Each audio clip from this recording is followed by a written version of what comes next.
BJP దేవుడి పేరు చెప్పుకొని ఓట్లు అడుక్కుంటుందని సీఎం రేవంత్ ఫైర్ అయ్యారు. నిజామాబాద్ ఎంపీగా పోటీ చేసినప్పుడు ఇచ్చిన హామీలను ఆ తర్వాత కవిత మరిచారని విమర్శించారు.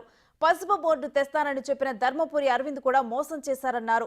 జీవన్ రెడ్డిని గెలిపిస్తే ఆర్మూరుని అభివృద్ధి పదంలో ముందుంచుతానని రేవంత్ హామీ ఇచ్చారు. చక్కెర కర్మాగారం తెరిపించేందుకు ప్రభుత్వం కార్యాచరణ చేపట్టిందని తెలిపారు. రైతు బంధు వస్తలేదు అని నేను చెప్పిన మే 9 తారీఖు లోపల రైతు బంధు వేసే బాధ్యత నాది. రైతు బంధు వేస్తా. అమరవీరుల స్తూపం దగ్గర 9 తారీఖు లోపల వేయకపోతే నేను ముక్కు నేలకు రాస్తా. వేస్తే నువ్వు రాస్తావా అని సవాలు విసిరిన. ఇవాళ ఆ సవాలు విసిరి 9 తారీఖు కాదు 6 తారీఖు లోపలనే ఈ రాష్ట్రంలో ఉండే 69 లక్షల రైతులకు రైతు భరోసా పథకం కింద ఆఖరి రూపాయి వరకు 6 తారీఖు నాడే అందరి ఖాతాలు వేసిన. ఇవాళ చంద్రశేఖరరావు నేను అడుగుతున్నా, నీకు సిగ్గు మానం ఉంటే రా అమరవీరుల స్తూపం దగ్గరికి, లేకపోతే ఆర్మూరు అంబేద్కర్ చౌరస్తలకు రా. సవాలు విసురుడు కాదు, సవాళ్లు స్వీకరించే దమ్ముండాలి కేసీఆర్.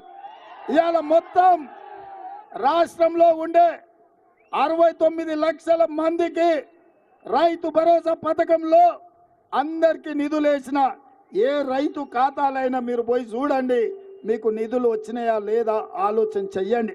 అందుకే ఇవాళ చంద్రశేఖరరావుని అడుగుతున్నా, రా అమరవీరుల స్తూపం దగ్గరికి ముక్కు నేలకు రాయనికని నేను అడుగుతున్నా. నేను ఇంకో మాట కూడా చెప్పదలుచుకున్నా, సిగ్గులేనోడు చంద్రశేఖరరావు ముక్కు నేలకు రాస్తాడు. ఎందుకంటే ముక్కింత పొడుగుంది, రాస్తే పోయేదే ఉంది అనుకుంటాడు. తెలంగాణ రైతాంగానికి మాట ఇచ్చిన 15 ఆగస్టు లోపల 2 లక్షల రైతు రుణమాఫీ చేస్తా అని హరీష్ రావు అన్నాడు. నువ్వు చేయలేవు, నువ్వు చేస్తే నేను రాజీనామా చేస్తా, మళ్ళీ ఎన్నికల్లో పోటీ చేయను సిద్దిపేటలో అని నేను అన్న హరీష్ రావుతోని. రాజీనామా పత్రం జేబులో పెట్టుకో. 15 ఆగస్టు నాడు ఈ దేశానికి స్వాతంత్రమే కాదు, రైతులకు రుణమాఫీ నుంచి స్వతంత్రమే కాదు, సిద్దిపేట పట్టిన శనీశ్వరరావును కూడా వదిలిస్తా అని.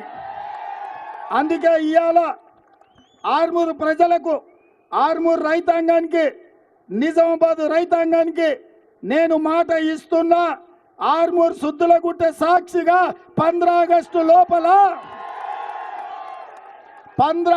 లోపల 2 లక్షల రూపాయల రుణమాఫీ చేసి తీరుతా. కాస్కో శనీశ్వరరావు, శాశ్వతంగా నీ పీడ సిద్దిపేటకు విరగడి అవుతుంది అని చెప్పి నేను ఈ వేదిక మీద నుంచి చెప్పను.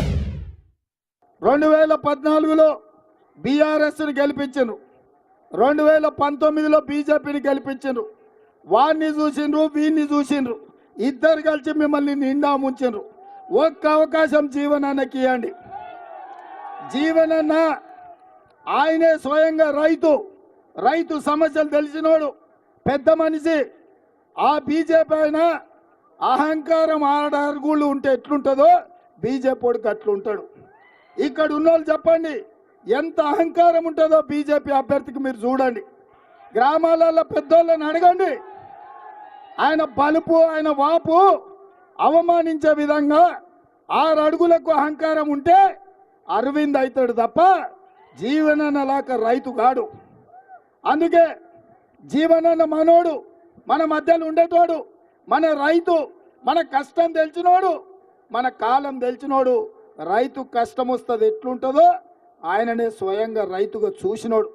అందుకే ఇవాళ ఈ నిజామాబాద్ ప్రజల్ని మీరు తీర్పు ఇవ్వండి అని అడుగుతున్నా.